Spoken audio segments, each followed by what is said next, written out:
Hey guys, it's your old pal, Coil the Horrel. My brain switched to Minecraft YouTuber mode for the past month and I can't live with myself now. But now that I'm back, I thought I'd do something positive for the first time ever. So, change. As much as we may try to avoid it, everything can and will change to our lives, that being our personality, interests, and of course the things we use. Everything must change to stay at the current trends of time. We've been seeing this most recently with making iconic logos suck by taking all the life out of them. Who is this supposed to be appealing to? Another thing done in a similar vein to this is changing what doesn't need to be changed. Fixing what doesn't need to be fixed, if you will. And this has always annoyed me. For a while I feel like I couldn't go a month without Netflix changing something. But I don't see this trend going away anytime soon because clearly something is working if they keep doing this. But one website that has been doing this a lot recently is YouTube. For the last year they've been adding and removing features and making small tweaks to the app. And honestly, it started to become a problem. They removed important features like seeing a creator's oldest video or seeing dislikes. I guarantee that if you look at the past year of YouTube tweets, you'll be hard-pressed not to find the top replies being about the dislike button. But with the site changing and adding so many features, we clearly needed some changes because the videos tab was getting a little cluttered with having videos, shorts, and live stream VODs all in one section. So not too long ago, YouTube made a huge announcement saying they're going to be doing a site overhaul and adding things like dedicated tabs for shorts and live streams. Which also added some small changes like not showing tabs that aren't being used on channels. These are all features people have been wanting for a while, so it's really nice that they finally added these. Around a month-ish later, the update finally came out and people were pissed. Who would have known? YouTube did a complete revamp of their entire site and people hated it. The dark mode is too dark, everything was too round, the text boxes look weird, people were not happy. And then there's me in the corner.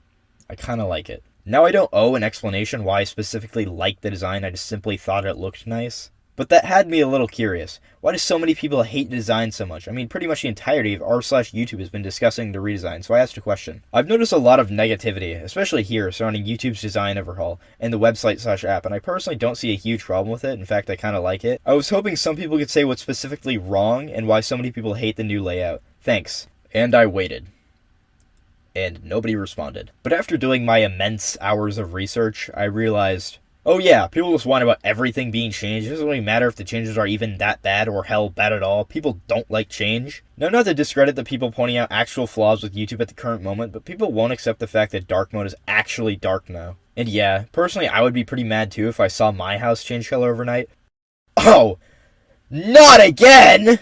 To name some of the new features YouTube added that people are pissing themselves about are the new dark mode and the weird text box bubbles. I don't know a phrase or a name to call them, but the new text box bubbles. The new dark mode, yes, I do 100% prefer the more gray dark mode color, but I don't plan on crying myself to sleep over them changing it to more of a black. And the reason why they changed it was so that they could have the new ambient mode, which is like where some of the colors blur under the video. Not sure how to explain it, but I like it. Gonna be honest, I think it was a fair trade. I like the new ambient mode and the black doesn't bother me. Now to cover the text box bubbles, they changed how the text box bubbles are shown.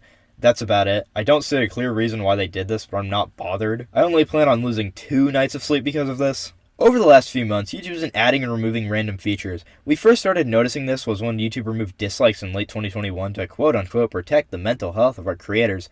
I hate to be the bearer of bad news, but if you can't handle some people disliking your Minecraft videos, then you probably shouldn't be making these Minecraft videos in the first place. Just wait until to hear about the comment section, man. Also, there's already an option to disable likes entirely on YouTube that hides dislikes. Who would have known? Now, this has all been said a million times, and I don't want to go over all the reasons on why that was a bad idea, but that was a bad idea.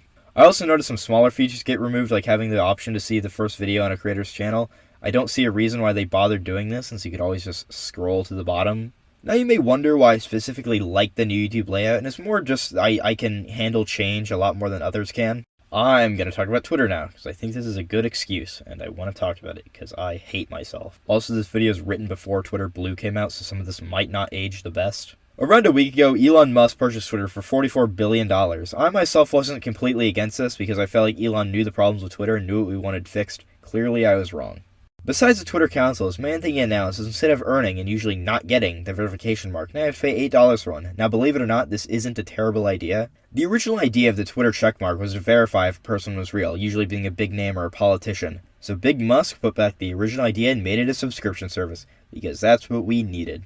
In my opinion, Elon Musk wasn't who we needed, it was who we deserved. But back to YouTube, I think most people hate the new layout so much because of the changes. Same with Twitter, although that's much, much more deserving.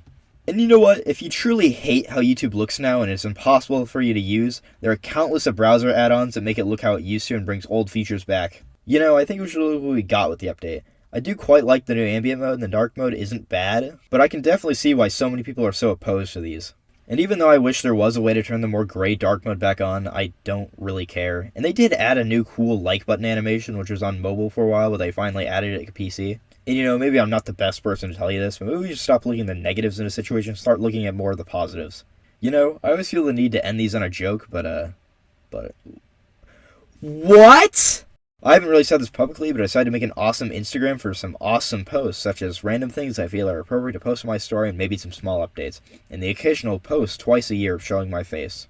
And while we're shamefully shilling things, I feel like I should shill my Twitter, where I post hilarious posts that I don't want to talk about. And most importantly, it would mean the world to me if you just subscribe.